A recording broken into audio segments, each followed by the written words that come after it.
Surabaya, November 1945. Di kota yang baru saja merdeka itu, dentuman meriam mengguncang udara. Pasukan Inggris dengan tank Sherman, artileri berat, dan pesawat tempur memasuki Surabaya dengan satu keyakinan, perlawanan rakyat Indonesia akan mudah dipatahkan. Namun, yang terjadi justru sebaliknya. Surabaya berubah menjadi medan perang perkotaan paling sengit di Asia Tenggara setelah Perang Dunia II. Bagaimana bisa sebuah kota yang baru merdeka dengan senjata seadanya mampu membuat pasukan sekutu kewalahan selama berminggu-minggu?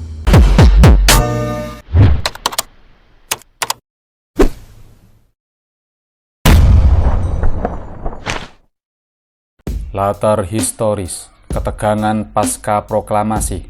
Setelah proklamasi 17 Agustus 1945, Indonesia belum sepenuhnya damai. Pasukan sekutu di bawah pimpinan Inggris atau British Indian Army mendarat di berbagai kota untuk melucuti senjata Jepang dan membebaskan tawanan perang. Namun di balik misi itu, ikut pula Nica, pasukan Belanda yang berambisi mengembalikan kekuasaannya di Hindia Belanda. Di Surabaya, situasi membara.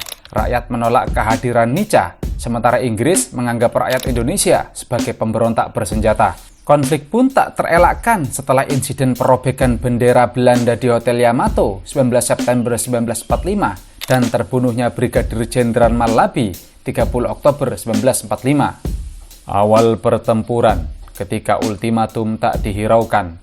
Pada 9 November 1945, sekutu mengeluarkan ultimatum. Semua rakyat Surabaya harus menyerahkan senjata dan berhenti melawan atau kota akan dihancurkan. Namun rakyat menolak. Keesokan harinya, 10 November, sekitar 30.000 pasukan Inggris dengan tank, pesawat, dan kapal perang menggempur kota dari laut, udara, dan darat. Tapi mereka tak menyangka, kota yang terlihat kacau itu ternyata telah disiapkan menjadi benteng perlawanan oleh rakyat, tentara, dan laskar-laskar lokal. Taktik arek-arek Surabaya, gerilya perkotaan. Inilah bagian paling menarik secara militer. Pertempuran Surabaya bukan hanya soal keberanian, tapi juga strategi taktis. Pasukan Indonesia, gabungan TKR atau Cikal Bakal TNI, Laskar Pemuda, santri, dan rakyat tidak memiliki senjata berat. Sebagian hanya membawa bambu runcing, senapan bekas Jepang, dan granat rakitan. Namun mereka menguasai medan, gang-gang sempit, jembatan, rumah-rumah, dan selokan kota. Strategi pertama, desentralisasi komando. Tidak ada komando tunggal besar, setiap sektor kota dipimpin oleh komandan kecil, seperti Dul Arnowo, Sutomo, Abdul Wahab, dan para ulama lokal. Ini membuat perlawanan sulit dipadamkan karena setiap blok kota berjuang secara mandiri. Strategi kedua, perang jarak dekat dan gang-gang kota.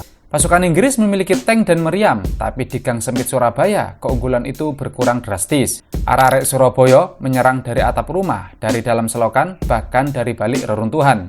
Ini adalah perang gerilya perkotaan pertama di Indonesia. Strategi ketiga, pemanfaatan moral dan agitasi psikologis. Pidato Bung Tomo dari Radio Surabaya membangkitkan semangat tempur yang luar biasa. Dalam istilah militer modern, ini disebut moral warfare. Perang melawan rasa takut dengan keyakinan dan semangat. Efeknya nyata, rakyat rela mati demi mempertahankan kota. Respon Inggris, kekuatan militer modern. Menghadapi perlawanan yang tak kunjung padam, Inggris meningkatkan serangan. Mereka mengerahkan tank Sherman, artileri 25 pon, dan bombardemen udara. 2 kapal perusak di pelabuhan Tanjung Perak menembakkan meriam ke pusat kota. Namun walau unggul teknologi, pasukan Inggris menghadapi tantangan berat, yaitu medan sempit membuat tank mudah disergap, jalur komunikasi terganggu oleh blokade rakyat, dan banyak tentara India yang sebenarnya simpati pada Indonesia enggan berperang habis-habisan. Sejarawan Inggris, Major General H.E. Chambers, bahkan menulis dalam laporan resminya bahwa perlawanan rakyat di Surabaya jauh melampaui ekspektasi militer. Artinya, mereka tidak menyangka rakyat Indonesia punya organisasi perlawanan seefektif itu. Kota yang terbakar, perang bertahan 3 minggu. Pertempuran tidak berhenti 1 atau 2 hari. Surabaya bertahan lebih dari 3 minggu, dari 10 November hingga akhir bulan. Ribuan rakyat gugur, banyak rumah dan bangunan luluh lantak. Namun perlawanan tak pernah benar-benar padam. Setiap kali satu wilayah dikuasai Inggris, wilayah lain muncul melawan. Dalam catatan sejarawan Benedict Anderson, pertempuran ini menunjukkan bahwa revolusi Indonesia bukan hanya politik, tapi juga sosial dan moral. Rakyat dari berbagai latar belakang, santri, buruh, pelajar, pedagang, bersatu di bawah satu tujuan, kemerdekaan. Dampak global dan warisan sejarah. Pertempuran Surabaya mengguncang dunia. Koran-koran Inggris, India, dan Amerika melaporkan bagaimana rakyat baru merdeka melawan kekuatan kolonial. Bagi banyak negara Asia, Surabaya menjadi simbol kebangkitan Asia dari penjajahan. Di sisi lain, secara politis, pertempuran ini juga membuat Inggris berpikir ulang. Mereka mulai menarik diri dari konflik langsung di Indonesia dan menyerahkannya kembali kepada Belanda.